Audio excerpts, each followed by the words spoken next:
am joined this morning by my colleagues, Suzanne Wagner, Liz Isaacs, Sarah Zeiderveen, Shannon Quinn Sheeran, and we also have, I think, just one of our co-chairs on this morning, Alice Minervino from Demas. And so we appreciate you all. We know that you're super busy, and we are glad that you were able to join this morning. And our session today is intended for senior staff at Continuum of Care Funding, funded permanent supportive housing, rapid rehousing, and joint transitional rapid rehousing projects. So HUD considers all of these three project types, PSH, rapid rehousing, and joint, to be permanent housing. And we're going to be talking about the new HUD requirements that necessitate us converting most of our permanent housing grants into transitional housing. So a couple quick housekeeping things. If you can turn on your cameras, that's great. We love to be able to see folks. We are scheduled today for 90 minutes. We are recording the session, so anyone who is not able, sorry about that. Anyone who is not able to be with us live, that recording will be available. And we will be answering. We know that there are lots of scary things happening, and you all have a bunch of questions. And so we are going to do our best to answer all of those questions. You know, it's been a little bit over a week since HUD released the NOFO, and our team has been hard at work with our chairs and in consultation with our partners, both within the state of Connecticut and also nationally and other CoCs. We really have been working nonstop to strategize and to propose pathways moving forward that is going to allow us to retain as much of our permanent housing as possible. And so we want to answer all of those questions. You may have some questions today that we don't have answers to yet because there's some information that we're still waiting on from HUD. But we promise to get you those answers as soon as we can if we can't answer them today. So please, please, please put your questions into chat, raise your hand, and you can also just unmute at any time and ask your questions, and we will field them as they come. We'll also pause periodically during the course of today's webinar to invite questions, but you don't have to wait for us to pause, right? You can ask those questions at any time. So, before we get started, I just wanted to take a minute to say, we know, right, that this is a very stressful situation and that beyond just stress, right, there's a lot of sadness we are all experiencing. I think, over the decades, right, together, we have built a system in the state of Connecticut that, even though as imperfect as that system is, right, that system has really been life-saving for many of the people we serve. And so watching that system have to change dramatically can be really heart-wrenching for all of us, I think. And we know that we really feel that on our team. We know that you feel that. And so before we jump into this difficult conversation about how we're going to manage that, we just wanted to take a minute to invite everyone to take a deep breath. I know for me personally, coming back to my breath when I feel the stress rising in my body is a really important part of how I take care of myself. And so if it's not breathing for you, whatever that is that you do to take care of you, please do that now and know that we are with you and we support you. So I'm going to take a breath.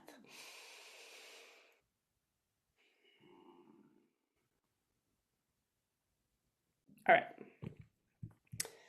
So this is our agenda for today. So we're going to start with talking about the big picture, right? So giving you all the background on what the new HUD requirements are and why we have to make the changes that we're going to talk about. We're going to talk about the global impacts for this, our continuum of care. And then we're also going to get into the nitty gritty details about what's going to be involved in that process, right? So we're going to talk about what the process looks like to change projects from permanent housing into transitional housing. We're going to talk about what the HUD requirements are for that transitional housing. We're going to talk about the timeline, right, for that process. And then we're going to close out by talking about some messaging strategies that we can use because we know it's not just you and your teams that are stressed out about this. We know that this information is filtering out to clients and that you also need some strategies, some talking points for how you might talk to the people that you serve about this. And then, as I said, we are going to absolutely try to answer all of your questions today. So let's start with the big picture and the background.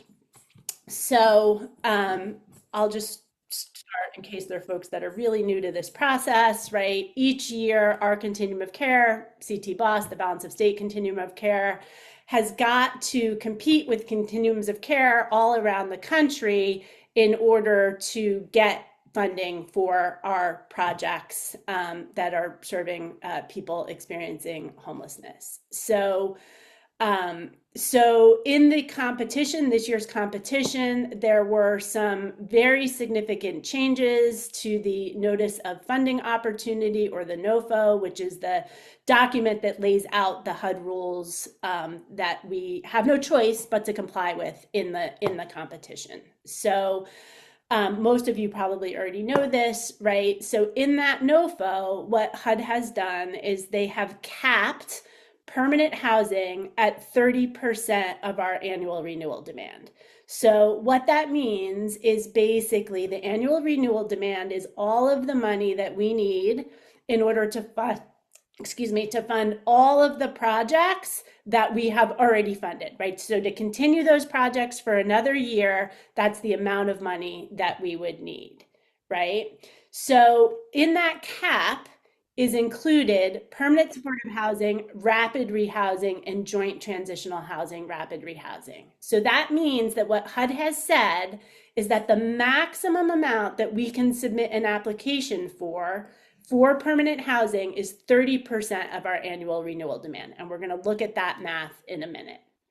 The other thing that HUD has done very significantly in this competition is that they have capped our tier one funding at 30% of our annual renewal demand. So every year when we apply for this money, we have to rank all of our projects, right? This is the most important project that we need HUD to fund all the way down, right? We have to give each program that we submit a ranked number. And we get a certain amount of the money in tier one, and those projects are generally going to get funded, right? Unless we make a critical error in the application, which we won't, right? We're going to get that money. So in a normal year, like last year, 90% of our annual renewal demand we were able to rank that in tier one. This year, we're only able to rank 30% of our annual renewal demand. So basically what that means is that we've got to compete with other CoCs around the country for much more of the money that we need to continue to fund our renewal projects than what we're accustomed to, right? And so basically what this means on the ground is that continuing to fund all of our permanent housing as permanent housing is just not an option, right? We are not allowed by HUD to do that in this competition. So we can only apply for 30% of our ARD for permanent housing. So if we were to submit an application that exceeds that cap, the funding would be lost. We would be saying, we would be basically be walking away from that money. And so, of course, we don't want to do that, right? You don't want to do that because there are people that are living in those projects that depend on that housing. The other dynamic at play here, that 30% tier one, right, is that again, we've got to compete for more of our money than we normally would in order to be able to continue to fund all of our existing projects. So now you all know, most of you probably know, that normally we do very well in the national competition. And we typically get all of our renewals funded, and we also get a little, some money in almost every year for new projects. And our team, along with the chairs and our steering committee, are going to do everything we possibly can to make that the case again in 2025. But the risks to our renewal funding are real, right? And we want to be honest with you guys about what those risks are. So that's kind of the big picture context here. And then this really shows in more detail what this means specifically for our CoC. So we get $74 million in funding every year. And the vast majority of that money is currently invested in permanent housing. So this shows the breakout of permanent supportive housing, rapid rehousing, and joint transitional housing, rapid rehousing, versus the money that is not in permanent supportive housing. So this little kind of aqua colored piece of pie here, which is about 9% of our money, is what's not in permanent housing, right? So over 90% of our money is currently in permanent housing.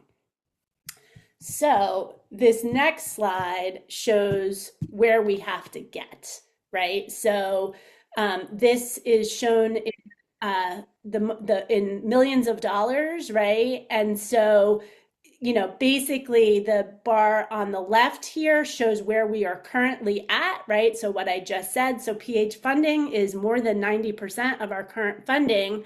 And where we have to get to is the bar on the right, where PH funding is just 30% of our funding. So we've got a lot of money that needs to be moved out of permanent housing and into something that HUD is willing to fund in this competition. And we don't have a choice on that. Our only choice would be to just say, we don't want the money, right? Which we don't want to do. All right. So this next slide breaks it down and shows it in a dollar amount, right? So our current amount that we have invested in permanent housing is almost 67 million. About 46 million of that is in permanent supportive housing. About 20 million of that is in rapid rehousing. And then we also have a small amount in joint TH rapid rehousing. And so the maximum amount that we can apply for as permanent housing is about $22 million. So that means we've got to get almost $45 million out of permanent housing and into an eligible component type that we can apply for in this application. All right, I'm going to pause there and just see if anybody has questions. We're going to get into all the details. I just want to see on the big picture, did anything that I just say people don't understand?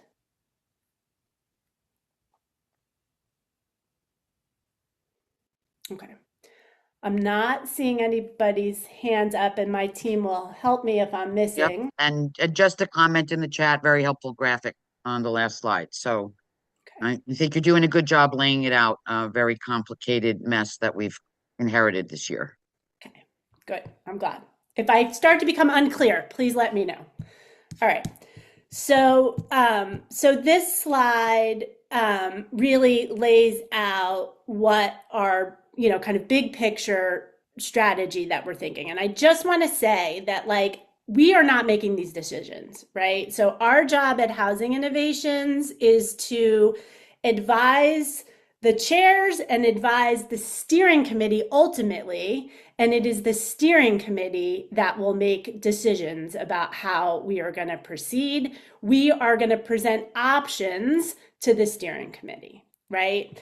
But our best thinking right now is that what we've got to do, probably what the steering committee we think is going to decide, is that we've got to convert permanent housing projects into transitional housing, right? So, and the reasons that we are going to do that, the things that we're going to try to achieve through doing that is number one, like I said, we have no choice. These are the rules of the road that HUD has laid out.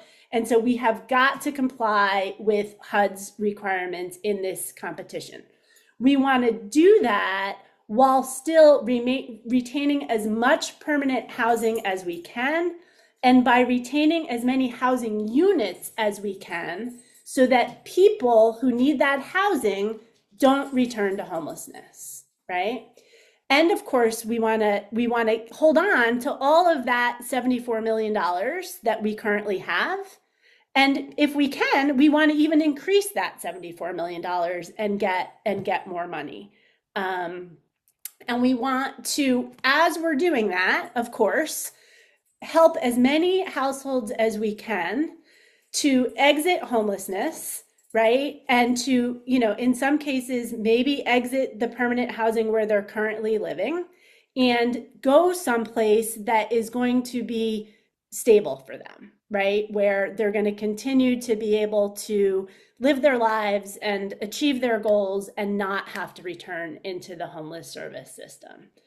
So HUD's vision for all of this is really that people who are in permanent supportive housing should be the people who are over age 62 um, and disabled and who have a physical disability, right? So that's what this NOFO says are the people who are eligible for new permanent supportive housing, right? Only those folks are eligible for new permanent supportive housing. That's not the case for renewal permanent supportive housing. So for renewal permanent supportive housing, the same people are eligible for that in 2025 as have been eligible for that, right?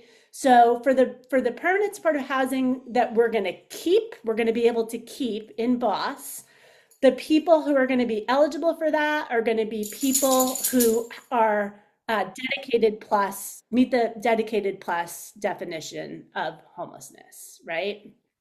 So, but their vision really is that anyone who is not over 62 and living with a physical disability should get transitional help, right? And they should be able to recover from their serious mental illness or their substance use disorder. They should be able to get a job and they should be able to pay for their own housing at the end of that transitional help. So, and I think, we believe in recovery, you believe in recovery. We know that you are doing the best you can every day to help as many people as possible that you're serving to recover and be as independent as possible, right?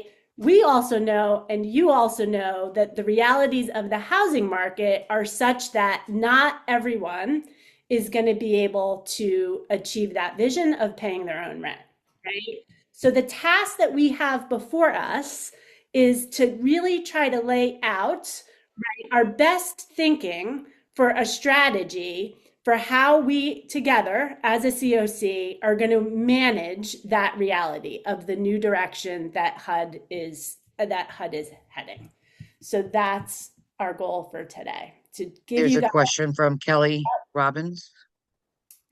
Hi, yeah, you stressed physical disability. I just wanted to clarify if that means that even if there's a mental health disability that's profound enough for Social Security disability benefits, that would not be qualifying.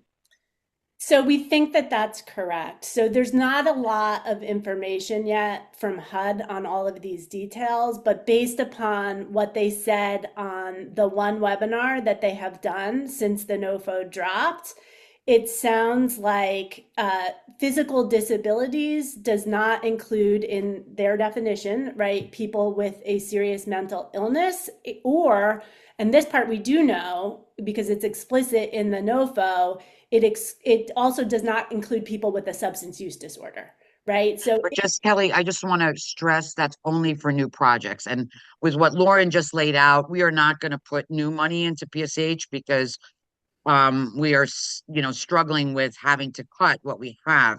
So anything that you've already committed to in your project is okay, right? So if you are serving mentally ill people now and people with substance use disorders now, there's no problem, and the program can continue that way, unless something else changes. But it's for new units that those new criteria apply. So today we're really talking about our existing renewals.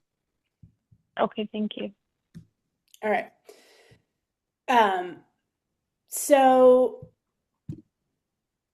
one of the key decisions, right? So as I said, the decisions are going to be made by the steering committee. One of the key decisions that the steering committee is going to need to make is which of our permanent housing we're going to keep as permanent housing, right? So that decision has not been made yet. We're going to look at the next slide. We're having a steering committee meeting coming up.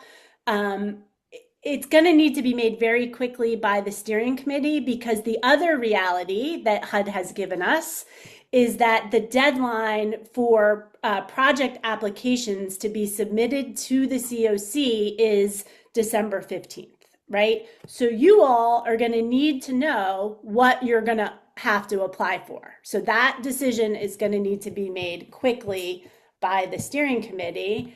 And so we are going to be convening a special meeting of the steering committee on December 12th from 1 to 3. A notice is going to go out after the webinar today about that meeting. The decisions here are going to have to be made quickly. Everyone is invited to come to that meeting, and it will be the folks that have voting seats on the steering committee that vote and make those decisions. And our team is working with the chairs on proposals for what the best path forward is going to be on many different things, not just what permanent housing is going to be retained. And we will be bringing those proposals to the steering committee on December 12th, which is next week, right around the corner. And then the steering committee is going to need to vote on those things quickly thereafter. And so that you know what your projects are going, what kind of project you're going to be able to apply for moving forward. So we're going to preview for you today what our best thinking is on all of these stuff. If you think that we're missing something, right, you've got a different idea for how you think this should work, by all means, let us know, right? We are open to every idea for how to make this work. Lauren, just one point of clarification. Yeah. Meeting is next Tuesday, I believe, December 2nd. You said a couple of times the 12th. It is the 2nd. I'm sorry. That's fine. No worries. December 2nd. December 2nd. Yes, it's on the slide correctly, but my Yes. mom said the wrong thing. Thank you, Stephen. Welcome. Steve DeLella is one of our other co-chairs. And the project applications that we're going to put in the application, not the narrative and all of that, are due on the 15th. They're going to be due to the CoC on the 15th. Now, right. That does not have to be the final application. We can make changes to things, but the initial applications, and this is a HUD requirement, have got to be submitted to the CoC by the 15th. Right. Yeah, I just wanted to make sure everyone understood there were 2 dates. Yep. Thank you. Thanks. All right.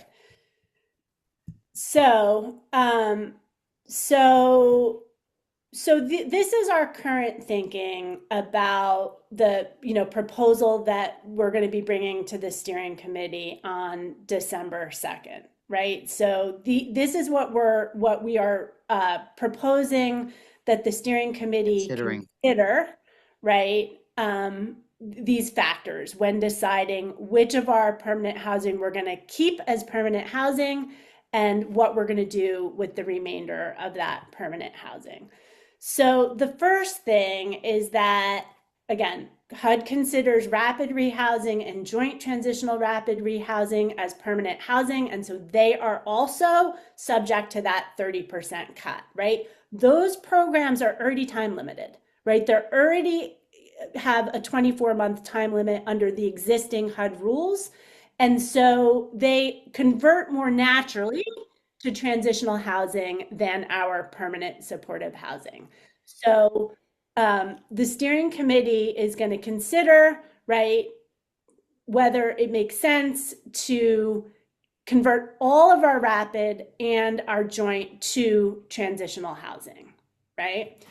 We also know that our permanent supportive housing serves our most vulnerable people, right? And so we want to preserve that as much as possible because we know that there are people who are not going to be able to, within 24 months, get a job and pay their own rent and be self-sufficient. So we want to preserve as much permanent supportive housing as we can.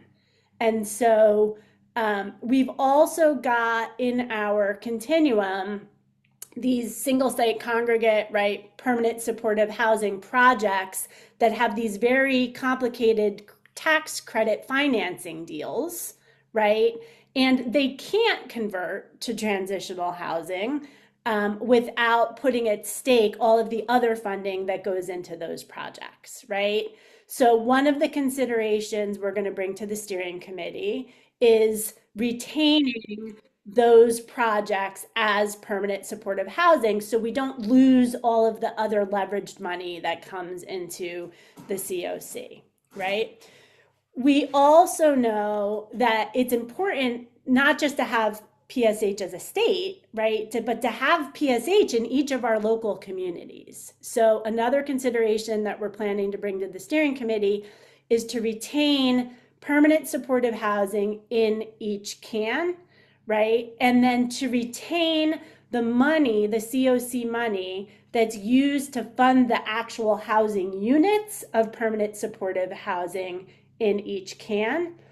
And then we're also going to ask the steering committee to consider, right, pulling out the money that is currently funding services in that permanent supportive housing, take that money out of the PSH grant and fund it through a different mechanism, right? So we would fund that money, the services money, through a supportive services grant. And those services wouldn't just be for people in PSH, they would be for people more broadly. So one of the things that we've talked about with the chairs is the H2H model, which has been super successful, right, in the state, where the services, for example, could follow someone. So you don't have to change your case manager every time you move to a different kind of project, right? So the services would follow the person rather than being dedicated exclusively to people in permanent supportive housing. And what that allows us to do is that when we take that money out and we fund it through a different mechanism in a supportive services only grant, right, that allows us to get more PSH units into that 30% cap. So it would enable us to keep more permanent supportive housing units. So I just want to recap really quickly. So the considerations are converting all rapid rehousing and joint projects to transitional housing, and then preserving as much of our PSH as possible. Okay, so putting all of our PSH, getting as much of that as we can into that 30% cap. Are there questions here before I move on to the next slide? Or clarifications from Just a anyone? question, and I responded in the chat about can bonus dollars help us out here, and we wish they could because there is a nice amount of money for bonus, but that 30% cap on permanent housing applies to the whole CoC's fund, so it would just create competition. We do want to apply, and that's a separate thing that we're probably not going to talk too much about today, but we'll talk more about the steering committee. But we had an RFP for interim transitional housing, and so certainly seems like we'll be able to put some applications forward for the bonus dollars and maybe some other types, which will be discussed on next week. All right. Thank you, Suzanne. All right, so these are just some more things that the steering committee is going to be considering on December 2nd. So, some of you, when we get to the end of, giving you all the information today, may decide that you've got a PSH grant and you want to convert it to transitional housing, right? That's a better option for your agency than keeping it as a PSH grant. So by all means, if your agency has a PSH grant and you want to convert it to TH, let us know that and we'll give you details about how to do that later in the presentation. So giving everybody that wants it the option to do it. And then we also know that it's been a priority locally, as well as it's really emphasized by HUD in this year's NOFO, is focusing on helping as many people as we can who are experiencing unsheltered homelessness to get off the streets and get someplace safe that is meeting their needs. And so we funded in CT BOSS several years ago through the special notice of funding opportunity some PSH projects that were specifically geared towards unsheltered folks. And so we think the steering committee is going to consider the possibility of retaining those particular PSH units, both because it meets kind of our local priorities around getting people off the streets and because it is aligned with what HUD wants in this competition. We also know that we've got some PSH projects where the nonprofit is the direct grantee, and then we've got other PSH projects where DEMIS is our grantee. And so we think that it's going to be very hard for nonprofits if they lose these dollars as permanent housing, right? It's going to be harder for them to find money and be able to retain the units as permanent supportive housing. It's possible that it's more likely that the state would be able to do that than that individual nonprofits would be able to do that. So one of the things that the steering committee will consider is keeping where we have a nonprofit grantee, keeping as many of those as we can to fit in under that 30% cap, protecting those projects as permanent supportive housing. Okay. And then the final thing on this slide, as is always the case, as I said earlier, once we decide what we're going to retain, we've got to rank everything, right? And so as we always do, we would consider the renewal evaluation scores that everyone has gotten as part of how we decide, how we're going to rank things. And there might be other ideas that we haven't thought of yet.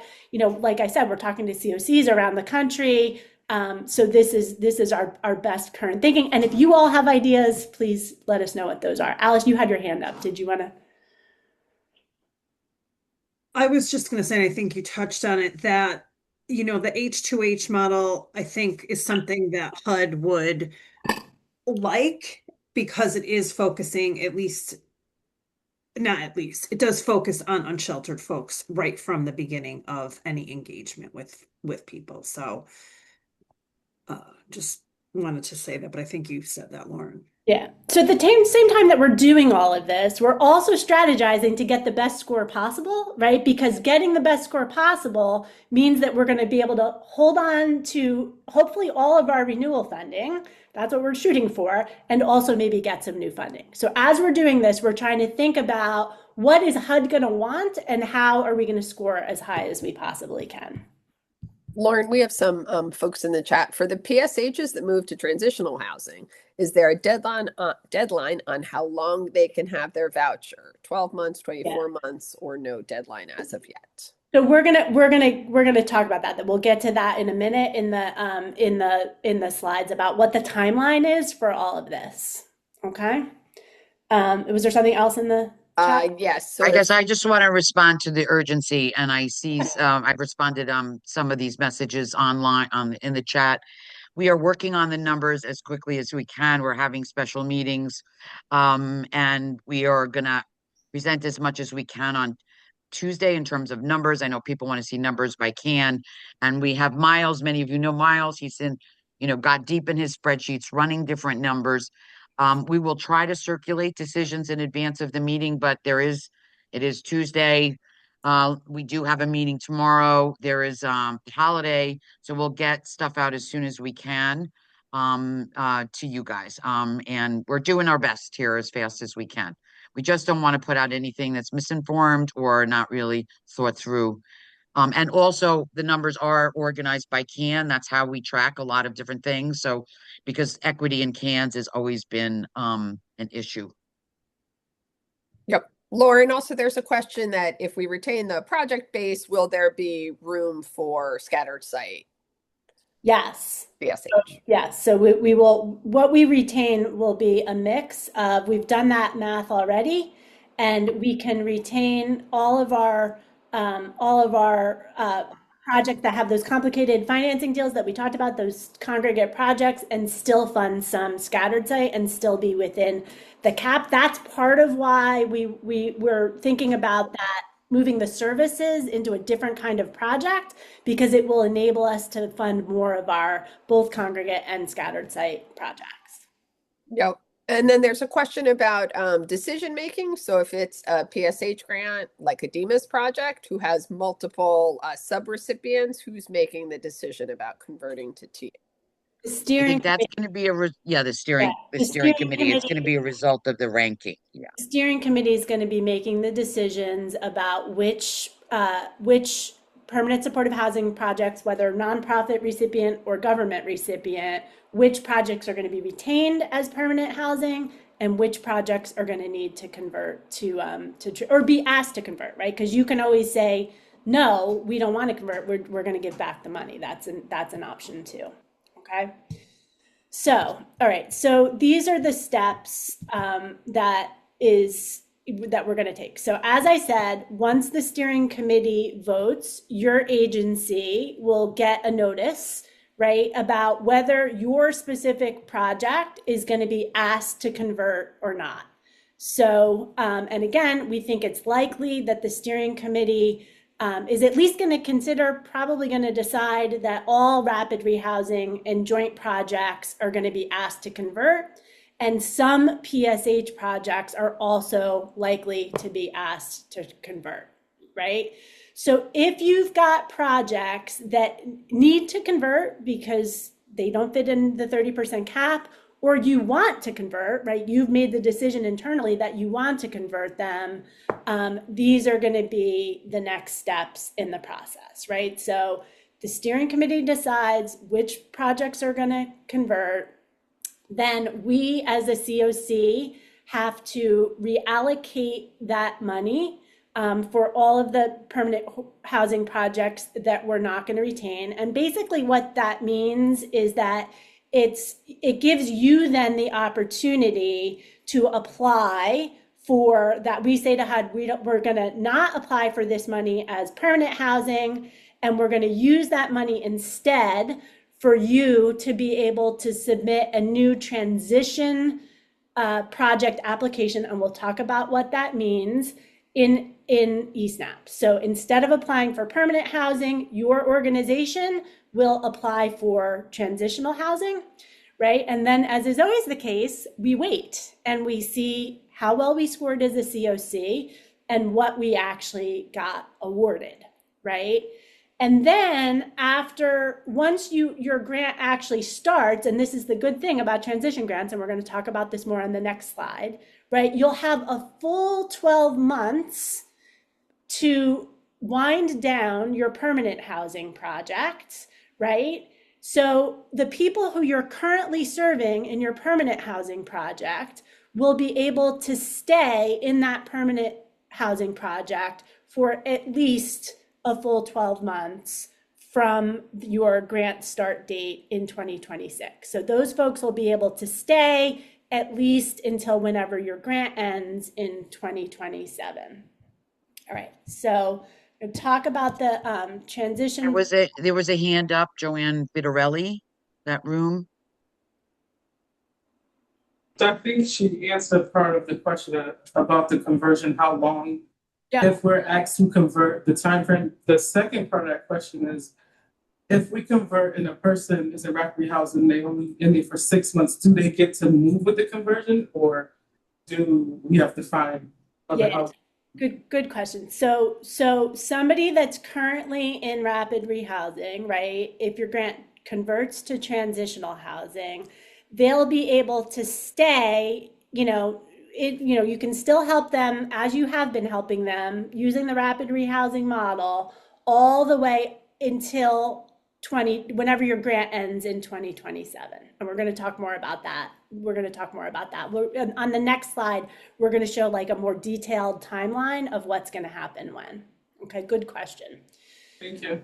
So, so, so now I'm going to lay out like the HUD rules around transition grants and why we're thinking it makes sense to do these conversions as transition grants, right? So the first thing to understand is that the same applicant, right, the same organization that currently gets the permanent housing dollars will be getting the transitional housing dollars, right? So in fact, that organization is the only organization that's eligible to apply for a transition grant. So if you're currently getting rapid rehousing and you apply for that money directly to HUD as rapid rehousing, then your agency is going to apply for that money directly as transitional housing, is how this would work, right?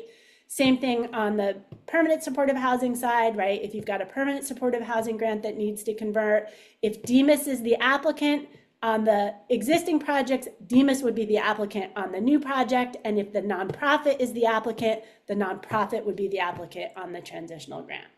The other really key thing here is that the operating start date of the transitional housing will be the day after your permanent housing grant ends, right? So if your permanent supportive housing grant ends on March 30th, right, the transitional grant would begin on April 1st. So there's no gap between the renewal end date and the new transitional housing start date. So that's a key reason why it makes sense, we think, to do these as transitional grant applications.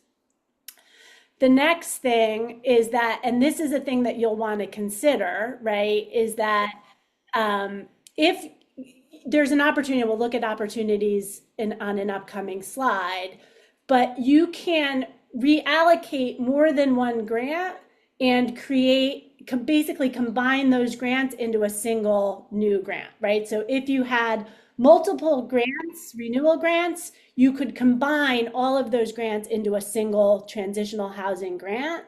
But you want to make sure that you want to do that, right? Because the start date of the new transitional housing grant will be the day after the earliest expiring grant term. So if you've got a project that has an early in the year start date, you might not want to combine that with other projects because we generally want to have projects start later in the year, so that when awards are delayed, as they will be this year, you don't end up with a period where you can't draw down funds. And our team, that's complicated, and our team, don't worry if you didn't get that, our team can help explain that later. All right. So Katie asked if the YHDP doesn't have the same transition grant process.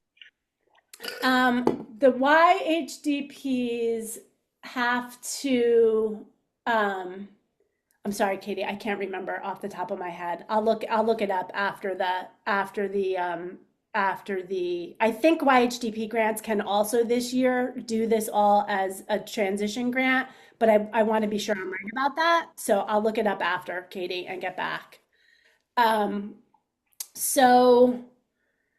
All right, so the next thing is, and this is, again, a really key reason why we think it makes sense for the steering committee to consider doing these as transition grants, is because typically when you have you end a renewal grant and you start a new grant, right? You've got the renewal grant ends on this day and the new grant starts whenever the new grant starts. It might be months later, and there's no transition period, right? It's abrupt. This grant has to end, that grant has to start, right? That's not the case for a transition grant. So for a transition grant, right, you've got a whole year in which to transition the project. So everyone that you are already serving in permanent housing, you can continue to serve in permanent housing for an entire year, right?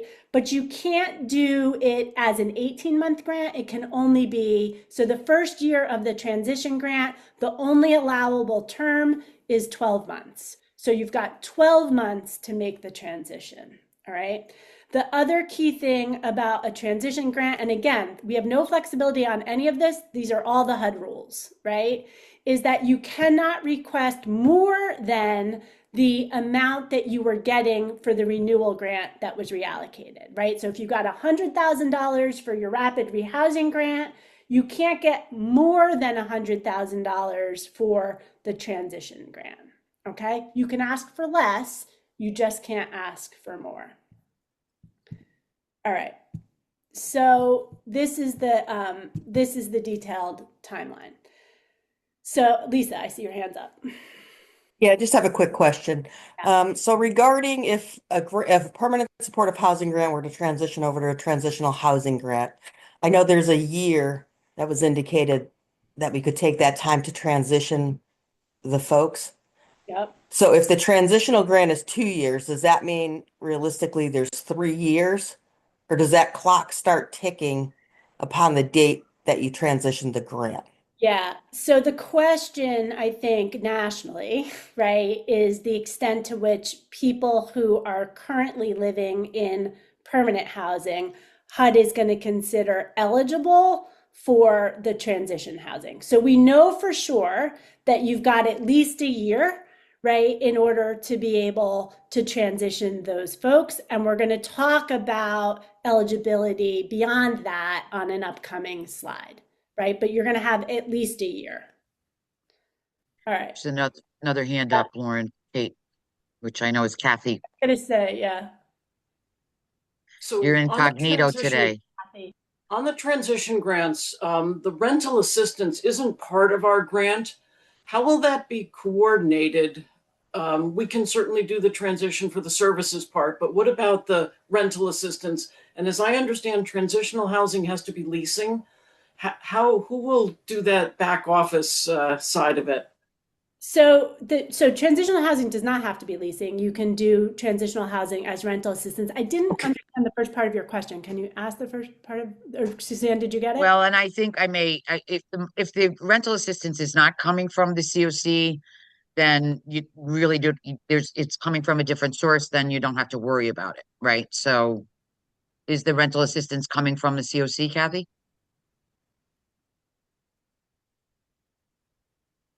I'm sorry. I believe some of it does come through the CoC. That's the money that's managed by ACT, particularly in rapid rehousing. I think rapid it is rehousing would all probably likely need to convert. So right, but I can't in a transition grant. Wouldn't know how to reflect. And please, also, we need $150,000 in rental assistance, which is now housed with ACT. But we're going to need that to continue so that we can run whatever program we're transitioning in. We'll help you, Kathy. We're going to do another webinar after HUD opens eSnaps, right? And we'll get into even more detail then. We don't want to do that until HUD opens eSnaps, so we are telling you the right thing. But once HUD opens eSnaps, we'll do another webinar, and our team will help to make sure that all the project applications are configured correctly so that you don't end up losing any money that you need to operate your programs, okay? All right, so which is a good segue to the next slide. So there's another hand up. Okay. Sorry, Joanne Bitterelli. So I just got a question about the outcomes when you transitioning from rapid to transitional housing. How was that going to affect our outcomes? Because it showed that they transitioned from rapid back into transitional housing. Yeah, so most people in rapid rehousing, because that's only time limited anyway, and you have the 12 months, right? Those folks are going to transition into permanent housing, right? You're going to use the remaining time on your grant plus the 12 months transition period, and you're going to transition those people to permanent housing as you normally would. We're going to address the issue of transferring tenants from a permanent supportive housing to a transitional housing in a minute. Okay, so hold that Okay, for a minute. thank you. Okay, sure. All right. So we're waiting for HUD to open eSnaps. As soon as HUD opens eSnaps, we will let you know, and we will convene another webinar, as I just said, right? We will also announce the application due date once we know when HUD opens eSnaps. We know that the application due date is defined by HUD as it cannot be later than December 15th of 2025. Okay. And again, that's the initial application. We've got to get those in, and then our team will work with you on making whatever changes need to be made. All right. So then you're going to submit that application, right? For, some of you will be submitting a renewal, right? The permanent housing that's going to remain permanent housing will be submitting a renewal. And then anybody that's going to transition over to transitional housing would submit these transition housing, which are new project applications. It's a particular type of new project application. So there are going to be more fields that you have to complete in those applications than in a renewal. Okay. And again, we will provide some sample language that we can use and as much support as we can to help you guys get those applications in on that very tight time frame. Right? Then what HUD has said is that they don't anticipate making awards announcements until May of 2026. So that's probably best case scenario, right? HUD's going to make awards announcements in May of 2026, which means we would not anticipate any grants being executed until probably at least June of 2026, and maybe later than that. Right? And so what that's going to mean is that if you've got a grant start date that's early in 2026, so you've got a Q1 or a Q2 grant start date, you should be planning now for the reality that you are probably not going to be able to start drawing down on that grant until at least June of 2026. Okay? And that is, we know, a hard thing for nonprofits to do, but there's nothing we can do about that. Okay. So if you get a transition grant award, so you've applied now for the transitional housing project and HUD awards that project, that grant will start the day after your permanent housing renewal would have started, right? And again, it's a 12-month award, and you'll have that full 12 months to be able to phase out the permanent housing project. So that means that the permanent housing project will have to be phased out by whenever your grant end date is in 2027. And then in 2026, the renewal project, the transitional project will apply as the renewal. All right. So now I'm going to move us into talking about HUD requirements around transitional housing. All right. So the goal remains, we're going to move people out of transitional housing as quickly as we can into permanent housing, right? So that's the same like we do now with rapid rehousing. Want to get people permanently housed as quickly as possible. The HUD rule for transitional housing is that it's intended to be for up to 24 months of assistance, right?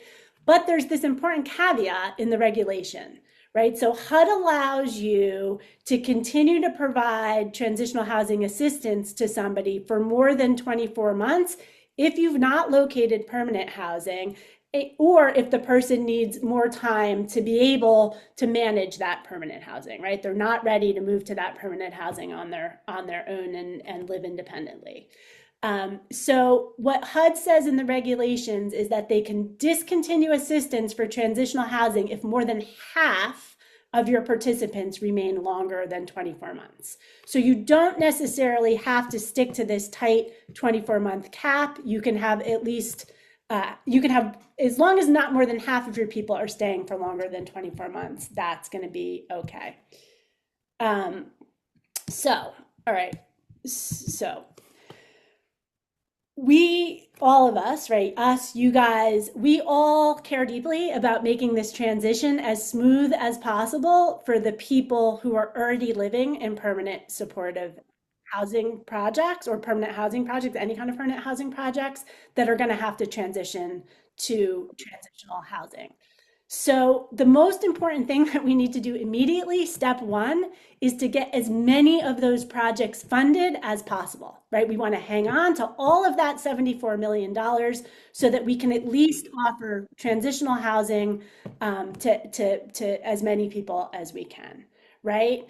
And we've got that 12 months to be able to transition those people. So step number two, like number one, we got to hang on to the money. Number two, we've got to plan for what's the transition going to look like for the people we are currently serving, right? So for the people who are living in your existing permanent housing projects that may be eliminated and having to transition to transitional housing, they're going to be able to remain in that permanent housing at least through the grant end date in 2027, right?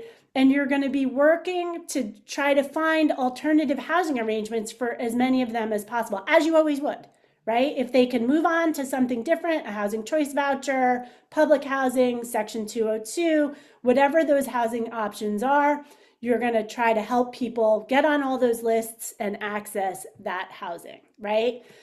If you're a permanent supportive housing project and it's slated to transition to transitional housing, you can also, and you've got people, which you will, for whom some other kind of housing is just not going to be manageable, is not going to be an option for them.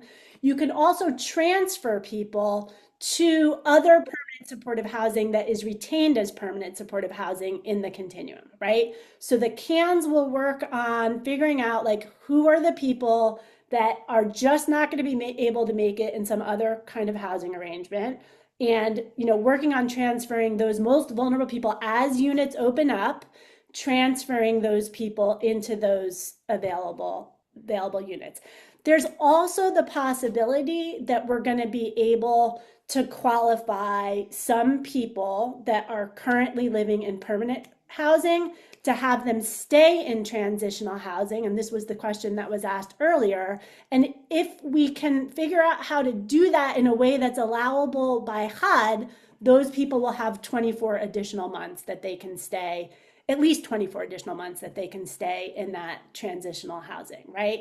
So we know for sure, and this is obviously a last case scenario, no one wants to see this happen, is that when somebody has to exit permanent housing, if they have to return to shelter even for one day, right, then they're literally homeless and they're eligible for transitional housing. Okay, we hope that we don't have to do that and that we're going to be able to find other solutions for people. But again, first, what we have to do is hang on to that money so that we've got options to work with, right? And our team will work with you guys to figure out all of the compliance stuff and what documentation is necessary once we get through the competition and we know that we've got the money to work with. All right. So obviously there are tons of challenges here, right? We know that this is going to be enormously disruptive for your teams, for your tenants. There's a lot of anxiety and uncertainty here. And we can't change the rules of this NOFO. We wish we could, we can't, right? But we do promise that we are going to walk beside you and help all of us, right, get to the other side of this in the way that is as least disruptive as possible for your tenants and your teams, right? The 24-month limit on transitional housing that we talked to, certainly that's a challenge. At the end of this, we're going to end up with fewer permanent housing resources than we have today. So that's going to be an ongoing challenge. And then, of course, folks are going to have to, who are converting, are going to have to abide by the HUD rules in the transitional housing model. All right. There are also some real opportunities here. I think in all of the sadness and all of the fear and all of the stress, it's hard for us to keep our eyes on the fact that there's some opportunities. So one of the opportunities here is that there's more new project money than we've had that we're going to be able to apply for. So again, if we can do well on this competition, we might be able to bring in more than $74 million. And as Suzanne said, we're not going to be able to apply for permanent housing, right? But we will be able to apply for transitional housing. We will be able to apply for supportive services only grants to help us make it through this transition. The other thing is that HUD considers these transition grants to be brand new projects, right? And so the same rules don't apply as when you are applying for a renewal. So it's an opportunity to really rethink the project and how it can work best as a transitional housing project. So you do have to stay within your renewal amount, right? You can't apply for more than your renewal amount, but within that, you can completely reconfigure your budget, right? So you can add budget line items that you never had for, you can remove budget line items, you can move whatever amount of money you want into those budget line items as long as it's below the renewal amount. And you can also change the number of households that you are serving, right? So if you were serving 100 in permanent housing, you could serve 75 in transitional housing if that's what you need to do to make the budget work. Now, of course, the fewer people you're going to serve in that transitional housing, the more people you're going to have to figure out a transition plan for, right? So, so we want to, if we can still serve as many people as we can, right, in these transitional housing grants. You can also change the type of households, right? So if you were serving families, you could serve singles. If you were serving people with mental illness, you could serve a different subpopulation. It's a new grant, so you can do many things. And then, as I said, you can also combine grants, which we're not going to get into now. All right. So, so this next set of slides gets even more into the weeds about some of these requirements. Amanda, I see your hand up. Thanks. It was with regards to the last slide. You had said that CoC bonus for new projects is 20%. So are you saying any renewal grant that we transition to a new component counts towards that 20%? No. Okay. It's still in our ARD. It's the 20% is new money that we could potentially bring into the CoC. That's what I thought. Thank you. All right. Good question. All right. So again, this next set of slides gets more into the weeds. And I'm going to go quickly through this because we're running pretty significantly behind. And we'll have another chance to explain all this the next time we have a webinar. So maybe we'll hold questions and then so we can get quickly through the rest of the content. So, so these are the budget line items that you can apply for in a transitional housing grant. If they are units that your agency owns, right, then you can apply for short or medium term rental assistance or operating costs. If they are housing units that you do not own, you can apply for leasing and operating. So in a rental assistance grant, you cannot combine the operating budget line item with the rental assistance budget line item. So you can do one or the other. But if you don't own the units, you can apply for a leasing budget line item. And in addition, you can apply for an operating budget line item. You could also apply for rental assistance, for tenant-based rental assistance to rent units that you don't own in transitional housing. And then all the same all the same budget line items, that you currently get in your permanent housing, you can also get in transitional. So you can get supportive services, you can get admin, you can get HMIS, you can get VAWA if you're in Litchfield County. Oh, no, you can't actually in Litchfield County because they did not put Litchfield County on the rural list. Okay. So, and so this gets into what the leasing arrangements. So HUD says that transitional housing must have a lease, sublease, or occupancy agreement. And that agreement has to be for an initial term of 1 month, and it has to be automatically renewable upon expiration, right? And the maximum term of that agreement can be 24 months. And service participation requirements are going to need to be codified in that contract, right? So no longer doing housing first. Now HUD is saying that we've got to require service participation, and that has to be codified in a contract. And we will be doing sample documents that you can use in your program so that you don't all have to reinvent the wheel on this stuff. All right.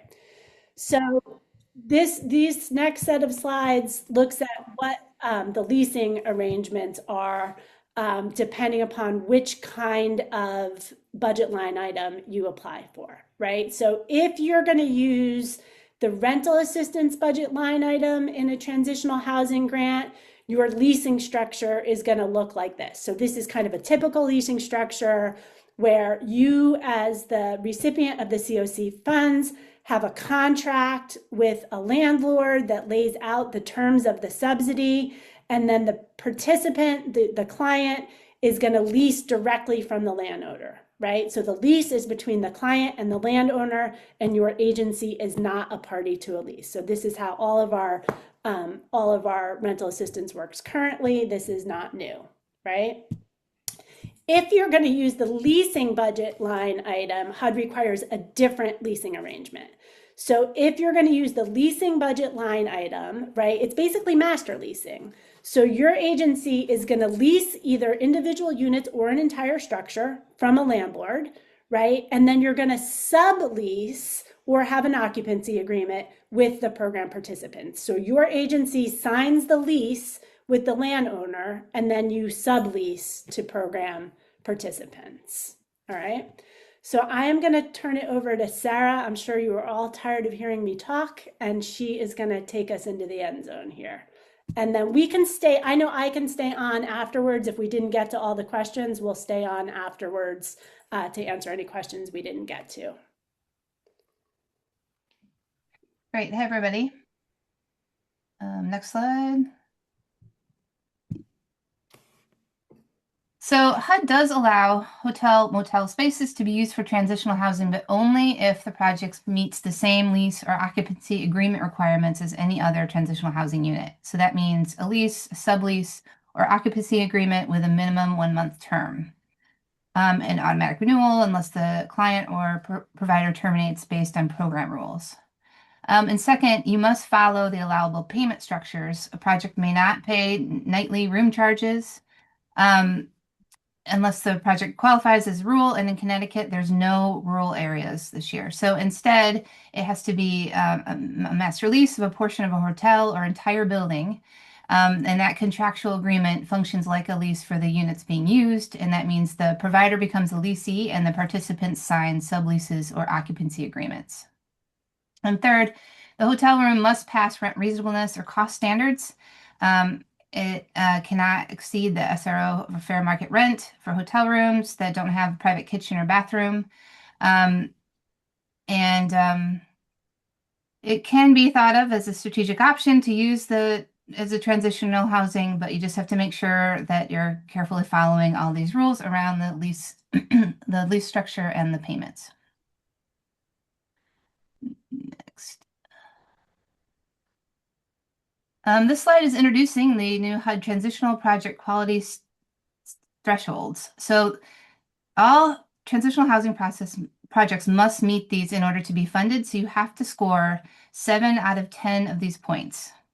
And we do want to caution that even after being selected, HUD may at some point require providers to meet all of the criteria in order to be to have their agreement executed. So we should think of all of these criteria as essential. Starting out, there's pretty standard things that we're all used to, which is having agreements and partnerships with other program operators, experience with operating transitional housing, or having successfully helped people exit homelessness. And on the third one, we start to see more of an emphasis on employment income, which is definitely part of this administration's push. So operating a project and having a plan to ensure that half of the participants exit with more employment income. And fourth on this one is supplementing resources with other types of funding, public and private, other kinds of benefits that we're also used to. The next ones, however, This first criteria is this new requirement that HUD wants all tenants to be signing a service participation agreement. They're very focused on this. We're gonna have to submit these with all these applications. And so what we're thinking about is really how to make this not be coercive or punitive, but really use this document to clearly state how the program is designed, what kinds of services the participants will be receiving, and what kinds of things they need to do to be working with the program to help them succeed on their housing. And this next requirement is 40 hours a week of customized services for each participant must be offered by the program. This language is pretty vague. Nobody is exactly sure what would count to meet this requirement, and we can probably expect more information on that in the future. But we really want to think about it for now as not something incredibly intensive mandatory classes, but really thinking about a full spectrum of programming and volunteer activities and constructive engagement. And we'll have more on that in future slides about how to think about that one. And this last one is, again, a standard item that the federal government focuses on, which is to be able to say that the average cost per household is reasonable. We don't know exactly for transitional housing what the expectations around that would be, since it is more, it's different service than permanent supportive housing or rapid housing. But for now, we're looking if there's going to be any future guidance on that one, but it is something that we need to be able to check off on this threshold. Coming soon, we're going to release very soon a sample service requirement contract that you can use in your programs and adapt, and also a sample low-cost 40-hour per week schedule. So as intimidating as these new requirements may be, we really want to help you work through them with using creativity and planning together. Whenever possible, we'll be offering templates, trainings, and examples from any guidance that comes out or any good ideas we're able to get from around the country. Next slide. Okay, I just want to say, I recognize that this requirement is just incredibly work intensive. It doesn't appear to be, that they're sufficiently funding this plan that everyone's supposed to have 40 hours of individual services. But just going through the exercise and thinking about what these things possibly could be, we wanted to think about what are the different components. There's case management, there's job readiness, there's library-based literacy instruction, wellness activities, GED prep, art therapy, online job skills, and really trying to think about what a varied and accessible and community supportive programming would look like and how that could fill a weekly schedule. And as much as possible, working to leverage partners rather than direct staffing. So if you have local banks or credit unions that will do sessions, adult education, volunteers or peers leading groups, support groups, that can all reduce cost. I know that it is still a lot of work to coordinate, but really thinking about those options and we really just wanted to go through the thought process of how would this 40-hour structure be achievable, building on your local strengths and creative scheduling. I just want to say there's very little, I'm sorry to interrupt, Sarah, but really very little detail. So this came up as we were brainstorming on things that might be useful. We'll really know much more about what we need to put together, but I think it shows we're trying to figure out how to give you guys tools to help get through some of these are really major shifts in what you're being asked to do, and we recognize that. Sure. And then to, again, fill out adding some wellness classes, tenancy skills, recovery groups, tutoring, community volunteering, and then think about weekend activities like outings and community service. Did do some interviews with Lauren this summer of some permanent supportive housing folks and who were very happy in their housing, but the one thing that they did say that they wanted were more opportunities to socialize or volunteer in some way that really fits a structure that they can work into. And so they're there could really be some opportunities for peer mentorship and be able to count that towards that schedule. So small, consistent activities can add up to a full week. Again, and we know this is a lot of work, but we thought just starting to think through what would add up to some support that really, would be useful to the people in your programs. As Lauren mentioned earlier, we are asking PSH providers to notify CT Boss if they intend to convert to transitional housing. This is really time sensitive, as you know, due to all these timelines and the need to finalize these reallocation decisions. Conversion will help us preserve funding that might otherwise be lost due to that 30% cap.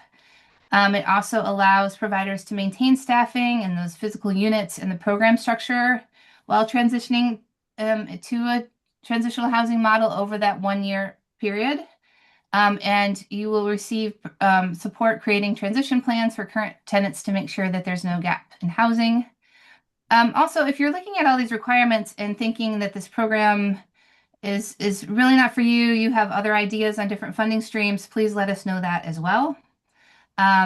Please just communicate your intent as soon as you can so planning can really be as coordinated and transparent as possible. Sorry again to interrupt, Sarah, because I'm monitoring chat, trying to keep us able to have this conversation. Some PS, you may have said this, but I was responding to chats. Some people have already indicated that were transitional housing that converted to permanent supportive housing that they might be interested in converting back. And there's comments in the chat about going backwards. And as a person who's been involved in this with many members of my team for a few decades, we are going back in time. We have been in this movie about 30 years ago. So there's nothing new under the sun. I guess I just wanted to pause now as we are nearing the end to see if there's any more discussion we should be having on these technical issues. No hands up. And then I'm thinking, Sarah, since we're really close to the end, just going straight to the messaging and skipping yes, informed communication slides. Sure. Okay. So you guys have these in the slides, which were in the chat if you're interested, but we'll just cut straight to the chase here. Sure. So some sample talking points, really saying to participants that your housing stability remains our priority. And that is the goal is to continue to have safe, stable housing, and we're doing everything we can to make it so you can stay here for as long as you need. Staff will support you in planning steps and will work with you individually to discuss your goals, long-term housing options that might include staying here. And we're going to be honest with you about what the options are and do our best to find something that works for you, even if staying here isn't an option. So we're being realistic and clear and also promising support. We want to say that we're going to communicate frequently and transparently. Even if sometimes we don't have an update, people just like to be reassured that you are still providing updates as you have them. And so you want to give people a chance to ask questions, express concerns, and get the clear, honest answers. We want to say that services will continue through the transition. That includes case management, connection to benefits, employment, and other services, that they will not be navigating that transition year alone. And that really this change is being required by our funder. The transition is not happening. It's happening because of changes to our federal funding, not because of anything that you or the other tenants or staff did wrong. This really helps reduce blame, internalize fear, and help people remain engaged during the transition.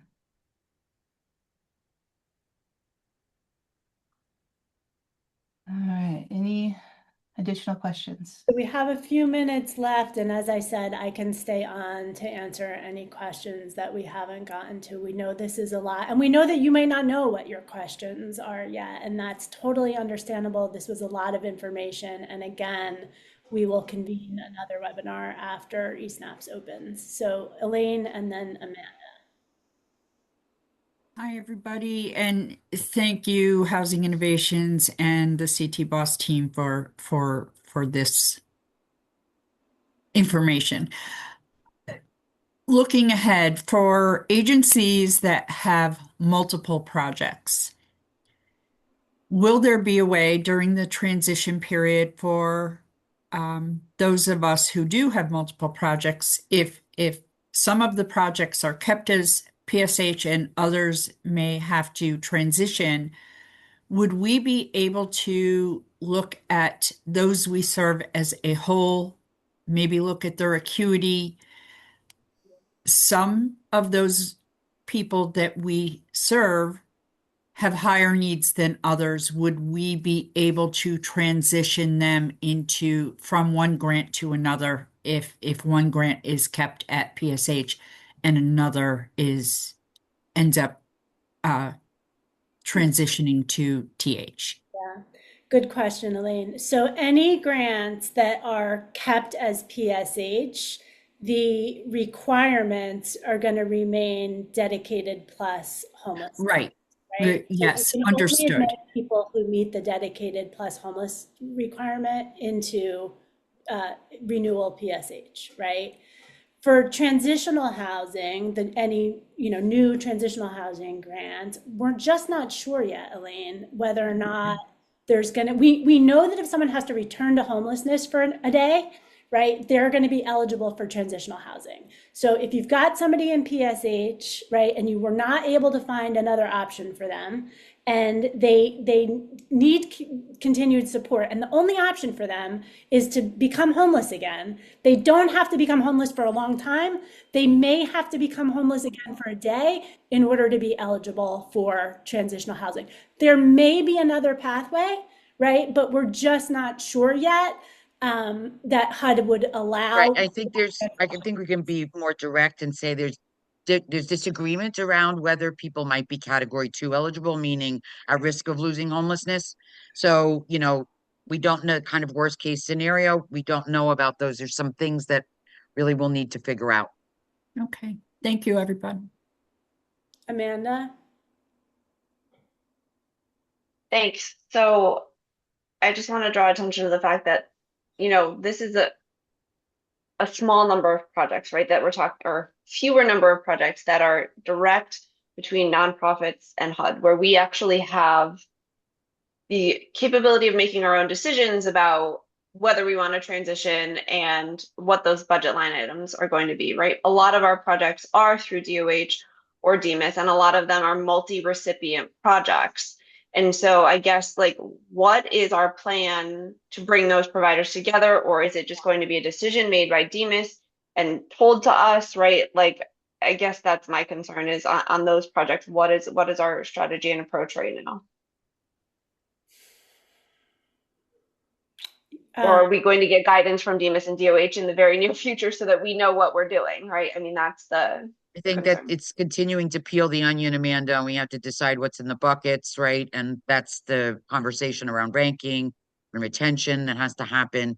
And then thinking about, depending on how some of that goes with the services and so on and what goes in the bucket, I feel like there's a lot of things that will need more discussion. And I hear what you're saying. You want to have some discussion about what the programs are going to look like if it's a joint project where there's multiple sub-recipients. Yes? Yes, correct. And then I did have another question from earlier. You had mentioned trying to reallocate some PH service dollars to standalone service grants. Is it your understanding that you can either split a renewal into two different new grants? Yeah, so you can take the portion of it that's the housing units and apply for that as a transition grant as the housing units. And then you can take the portion that's the supportive services, reallocate that, maybe combine from multiple grants into a single supportive services only grant. That grant has to be applied for as a standard new project application. You will not be able to apply for that grant as a transition grant.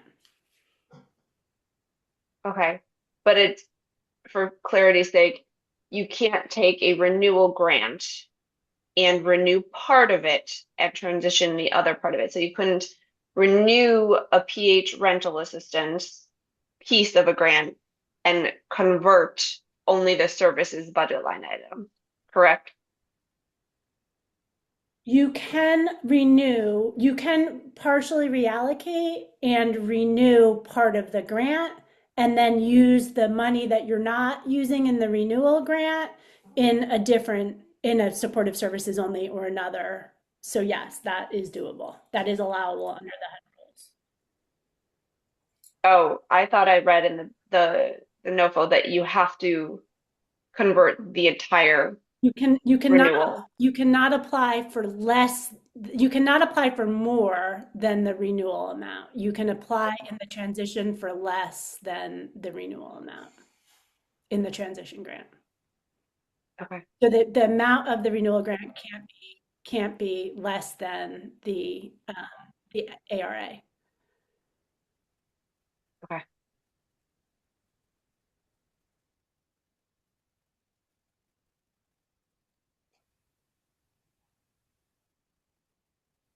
Other questions people have?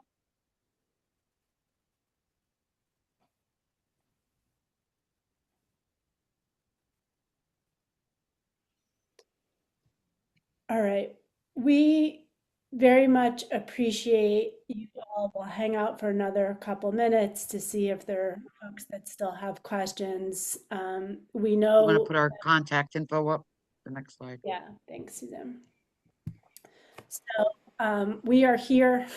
We are going to continue to support you guys through these very difficult times. Please, let us know how we can best do that. And we appreciate you guys. We appreciate you being here today and for being patient with us as we try to work through all of this. So we are in it together, guys, and we will get through it together.